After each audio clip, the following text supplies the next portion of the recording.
ರಾಹು ಗ್ರಹದಿಂದ ಎದುರಾಗೋ ಸರ್ಪದೋಷ, ಮೆದುಳಿನಲ್ಲಿ ನೀರಿನ ಹೆಪ್ಪುಗಟ್ಟುವಿಕೆಯಿಂದ ಉಂಟಾಗೋ ಕಾಯಿಲೆಗಳು, ಸಮಸ್ಯೆಗಳು ಇಲ್ಲಿ ನಿವಾರಣೆಯಾಗುತ್ತಿರುವ ಬಹಳಷ್ಟು ಉದಾಹರಣೆಗಳು, ಜೀವಂತ ಸಾಕ್ಷಿಗಳು ನಮಗೆ ಸಿಗುತ್ತವೆ.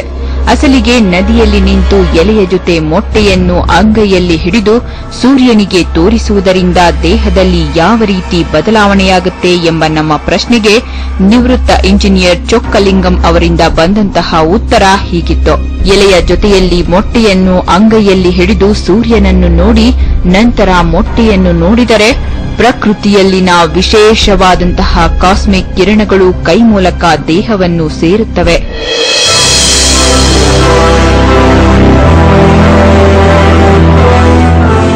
ಮೆದುಳಿನಲ್ಲಿ ಹೆಪ್ಪುಗಟ್ಟಿದ ನೀರು ಸಾಮಾನ್ಯ ಸ್ಥಿತಿಗೆ ಬಂದು ತಲುಪುತ್ತೆ.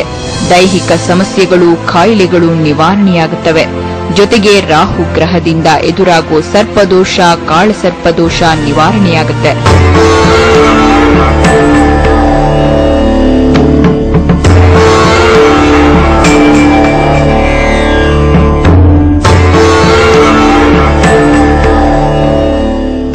When we are standing in the water, negative and positive electricity pass in the water, both. Just like we are standing in the water and seeing the sun, putting in your hand palm one beetle leaf, above that one egg, and see the sun, see the egg. Suddenly, scientifically, what happened? A electrical shock of a cosmic rays, helium gas will be produced from the sun and it is attracted by your hand and go to the brain through the nerve system, and suddenly your brain inside what is a deep freezed, what will be defreezed? Water inside the brain will be defreezed. Suddenly your brain will be positive. Where the blockages are there, everything will be removed.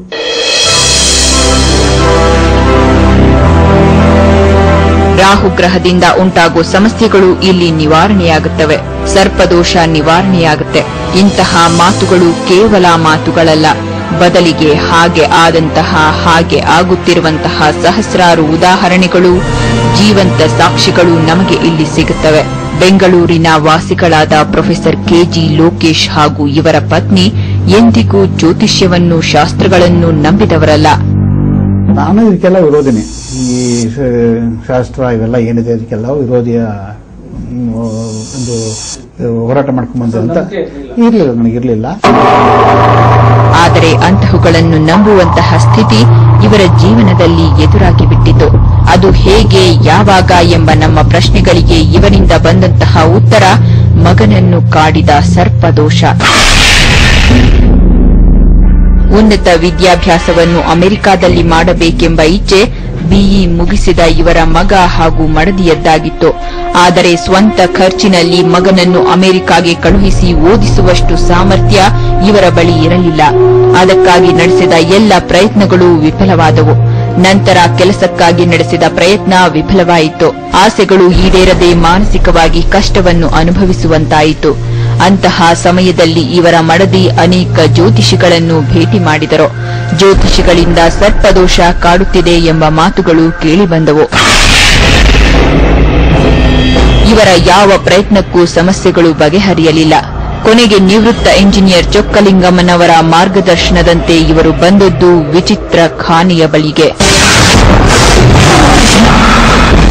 ಇಲ್ಲಿನ ನದಿಯ ಬಳಿಗೆ ಹೋದ ಲೋಕೇಶ್ ಹಾಗೂ ಇಡೀ ಕುಟುಂಬ ಎಲೆಯ ಮೇಲೆ ಮೊಟ್ಟೆಯನ್ನು ಇಟ್ಟು ಅದನ್ನು ಅಂಗೈನಲ್ಲಿ ಹಿಡಿದು ಸೂರ್ಯನನ್ನು ನೋಡಿದರು. ನಂತರ ನೀರಿನಲ್ಲಿ ಮುಳುಗಿ ಮೊಟ್ಟೆ ಹಾಗೂ ಎಲೆಯನ್ನು ನೀರಿಗೆ ಬಿಟ್ಟರು.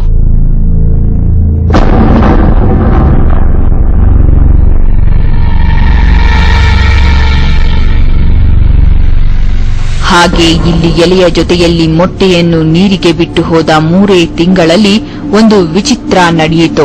ಆ ವಿಚಿತ್ರವೇ ಇವರ ಮತ್ತೊಂದು ಪ್ರಯತ್ನ ಸಫಲವಾಗಿತ್ತು. ಮಗನಿಗೆ ಅಮೆರಿಕಾದಲ್ಲಿ ಖರ್ಚಿಲ್ಲದೆ ಉಚಿತವಾಗಿ ಉನ್ನತ ವಿದ್ಯಾಭ್ಯಾಸ ಮಾಡುವಂತಹ ಅವಕಾಶ ಸಿಕ್ಕಿತು.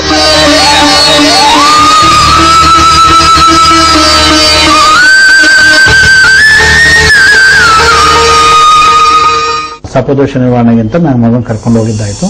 ಮುಗಿಸ್ಕೊಂಡು ಬಂದ ಮೇಲೆ ಈ ಒಂದು ಇಂಪ್ರೂವ್ಮೆಂಟ್ ನಮ್ಮ ಮನೆಯಲ್ಲಿ ಕಂಡಿದೆ. 3 ಮಂತ್ಸ್ ಅವನಿಗೆ ಒಳ್ಳೆ ಹೈಯೆಸ್ಟ್ ಮಾರ್ಕ್ಸ್ ಬಂತು ಅವನಿಗೆ. ತದನಂತರ ವಿಶ್ವವಿದ್ಯಾಲಯದಲ್ಲಿ ಇವತ್ತಿನ ಸಹ ವಿದೇಶ ಕಳಿಸೋದು ಅಂದ್ರೆ ಇದೆಲ್ಲ ಕನಸಿನ ಒಂದು ಕನಸು. ಆದ್ರೆ ನನ್ನ ಮಗನಿಗೆ ನಾವು ಖರ್ಚು ಮಾಡೋದು ಕೇವಲ ಫ್ಲೈಟ್ ಚಾರ್ಜ್ ಮಾತ್ರನೇ, ಮಿಕ್ಕಿದ್ದೆಲ್ಲ ಟ್ಯೂಷನ್ ಫೀಸ್ ಆಗಲಿ ಎಲ್ಲವೂ ಅಲ್ಲ ವಿಶ್ವವಿದ್ಯಾಲಯವೇ ಬೇರ್ ಮಾಡಿದೆ.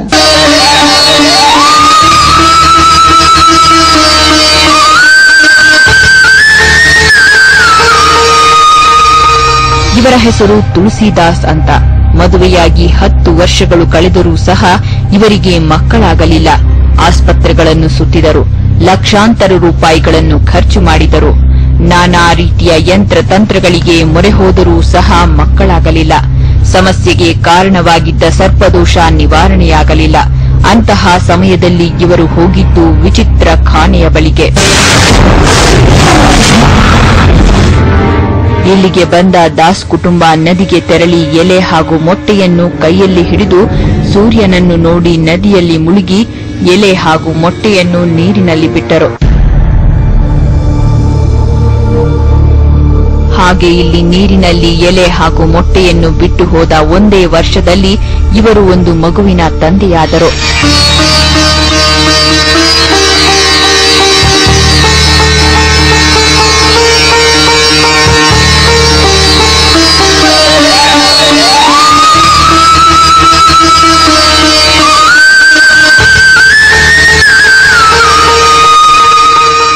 ನಮಗೆ 10 ವರ್ಷಕ್ಕೆ ಮೊದಲು ನಾವು ಸುಮಾರು ಕಡೆ ಹಾಸ್ಪಿಟಲ್ಗಳಲ್ಲಿ ಚೆಕ್ ಮಾಡಿದ್ವಿ. ಇವೊಂದು ನಾವು ಟೆಸ್ಟ್ ಬೇಬಿಗೂ ಟ್ರೈ ಮಾಡಿ ಅದು ಫೇಲ್ಯೂರ್ ಆಯ್ತು. ಅಂದ್ರೆ ಕಾಳ ಸರ್ಪ ದೋಷ ಇದ್ದಾಗ ನಾವು ಅಲ್ಲಿ ನದಿಯಲ್ಲಿ ನಿಂತು ಅವ್ರು ಹೇಳಿದ ಪ್ರಕಾರ ಒಂದು ಬೆಳೆಯದಲ್ಲೇ ಒಂದು ಮೊಟ್ಟೆ ಅದನ್ನ ಬಲಗೈಯಲ್ಲಿ ಇಟ್ಕೊಂಡು ಸೂರ್ಯನ ನೋಡಿದ ನಂತರ ನೀರಿಗೆ ಅರ್ಪಣೆ ಮಾಡಿದ್ವಿ. ನಾವು ಬಂದಾದ ನಂತರ ನಮ್ಗೆ ಮಕ್ಕಳಾಯ್ತು ಸರ್.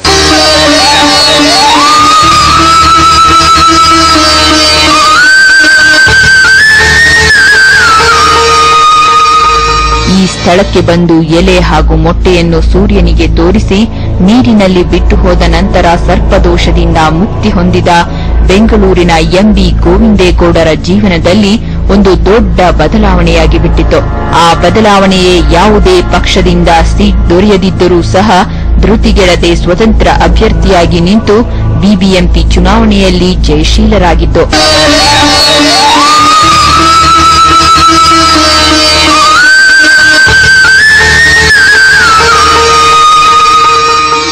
ಒಂದು ದೊಡ್ಡ ಧೈರ್ಯವನ್ನು ಮಾಡಿ ಘಟನೆಗಳ ಎದುರಲ್ಲಿ ನಾವು ಇಂಡಿಪೆಂಡೆಂಟ್ ಆಗಿ ನಿಂತ್ವಿ. ಇಂಡಿಪೆಂಡೆಂಟ್ ಆಗಿ ನಿಂತಾಗ ನಿಜವಾಗಲೂ ನಮ್ಮ ಚೊಕ್ಕಲಿಂಗಂ ಅವರ ಹುದ್ದೆ ಆದೇಶಗಳನ್ನು ನಾವು ಪರಿಪಾಲಿಸಿದಾಗ ನಮಗೆ ಆ ಎಲೆಕ್ಷನ್ ಅಲ್ಲಿ ವಿಜೇತವಾಗಿ ಇಡೀ ಬೆಂಗಳೂರು ನಗರ ಜಿಲ್ಲೆಯಲ್ಲಿ ಇಂಡಿಪೆಂಡೆಂಟ್ ಬಹುಮತವನ್ನು ಗಳಿಸಲಿಕ್ಕೆ ಕಾರಣ ಆಯಿತು. ಕೆಎಲ್ಇ ವಿದ್ಯಾಸಂಸ್ಥೆಯ ನಿರ್ವಾಹಕರಾಗಿರುವ ಬಾಬು ಅಂಗಡಿಯವರನ್ನ ವಿನಾಕಾರಣ ವಿಚಿತ್ರ ಸಮಸ್ಯೆಗಳು ಕಾಡಲು ನಿಂತವು. ಜೀವನದಲ್ಲಿ ನೆಮ್ಮದಿಯೇ ಇಲ್ಲದಂತಾಯಿತು. ಇವರ ಸಮಸ್ಯೆಗೆ ಸರ್ಪದೋಷವೇ ಕಾರಣವೆಂದು ತಿಳಿದ ಇವರು ಅದರ ನಿವಾರಣೆಗೆ ನಡೆಸಿದ ಪ್ರಯತ್ನಗಳೆಲ್ಲವೂ ವಿಫಲವಾದವು. ಅಂತಹ ಸಮಯದಲ್ಲಿ ಚೊಕ್ಕಲಿಂಗಂರ ಸಲಹೆಯಂತೆ ಇವರು ಹೋಗಿದ್ದು ವಿಚಿತ್ರ ಖಾನೆಯ ಬಳಿಗೆ. ಇಲ್ಲಿಗೆ ಬಂದು ಎಲೆ ಹಾಗೂ ಮೊಟ್ಟೆಯನ್ನು ನೀರಿನಲ್ಲಿ ಬಿಟ್ಟು ಹೋದ ಕೆಲವೇ ದಿನಗಳಲ್ಲಿ ಜೀವನದಲ್ಲಿ ನೆಮ್ಮದಿ ನೆಲೆಯೂರಿತು. ಮಾನಸಿಕ ನೆಮ್ಮದಿ ಇರಲಿಲ್ಲ, ಕಿರಿಕಿರಿ ಇರ್ತಿತ್ತು. ಆಮೇಲೆ ಮಕ್ಕಳಿಗೆ ಒಳ್ಳೆ ಉದ್ಯೋಗ ಅದು ಇದು ಸ್ವಲ್ಪ ಶಿಕ್ಷಣ ಓದೋ ಬಗ್ಗೆ ಅಂತ ಹೋಗಿದ್ದೆ. ಮಾಡ್ಕೊಂಡ್ ಬಂದ್ಮೇಲೆ ಚೆನ್ನಾಗಿ ಆಯ್ತು. ಈ ಸ್ಥಳದಲ್ಲಿ ಹೊರಹೊಮ್ಮೋ ವಿಶೇಷವಾದಂತಹ ಕಾಸ್ಮಿಕ್ ಕಿರಣಗಳು ರಾಹುಗ್ರಹದಿಂದ ಉಂಟಾಗುವ ಸಮಸ್ಯೆಗಳನ್ನು ಶಮನ ಮಾಡುವಂತಹ ಶಕ್ತಿಯನ್ನು ಹೊಂದಿವೆ. ಅಂತಹ ಶಕ್ತಿಯಿಂದ ಸರ್ಪದೋಷ ದೂರಾಗತ್ತೆ. ಮೆದುಳಿನ ಮನಸ್ಸಿನ ಸಮಸ್ಯೆಗಳು ದೂರಾಗುತ್ತವೆ. ನೆಮ್ಮದಿ ನೆಲೆಯೂರುತ್ತೆ. ಯೋಚನಾ ಶಕ್ತಿ ಬೆಳೆಯುತ್ತೆ ಎಂಬ ಮಾತು ಕೆಎಲ್ಇ ವಿದ್ಯಾಸಂಸ್ಥೆಯ ವಾಣಿಜ್ಯಶಾಸ್ತ್ರದ ಮುಖ್ಯಸ್ಥರಾದ ಸಂಗಪ್ಪನಾಶಿಯವರದ್ದು. ಹೋಗಿ ಬಂದ ನಂತರ ನನಗೆ ಮೆಂಟಲ್ ಪೀಸು ಅಂದ್ರೆ ಮೇನ್ ಅಂತಂದ್ರೆ ಕಾನ್ಫಿಡೆನ್ಸ್ ಲೆವೆಲ್ ಜಾಸ್ತಿ ಆಗಿದೆ. ಯಾವುದೇ ಒಂದು ನಿರ್ಣಯ ತಗೋಬೇಕಾದಂದ್ರೆ ನಾವು ಒಯ್ದಾಡ್ತಿದ್ದೆ ಮೊದಲು, ಬಟ್ ಇವಾಗ ಸರಳವಾಗಿ ನಿರ್ಣಯ ತಗೋತೀನಿ. ಈ ಪ್ರದೇಶದಲ್ಲಿ ಹೊರಹೊಮ್ಮೋ ವಿಶೇಷವಾದಂತಹ ಕಾಸ್ಮಿಕ್ ಕಿರಣಗಳ ಶಕ್ತಿ ಅಪಾರ. ಅಂತಹ ಶಕ್ತಿಯಿಂದ ಒಳಿತಾಗುತ್ತಿರುವುದಕ್ಕೆ ಶಾಸ್ತ್ರದ ಹಿನ್ನೆಲೆಯೂ ಇದೆ, ವೈಜ್ಞಾನಿಕ ಹಿನ್ನೆಲೆಯೂ ಇದೆ.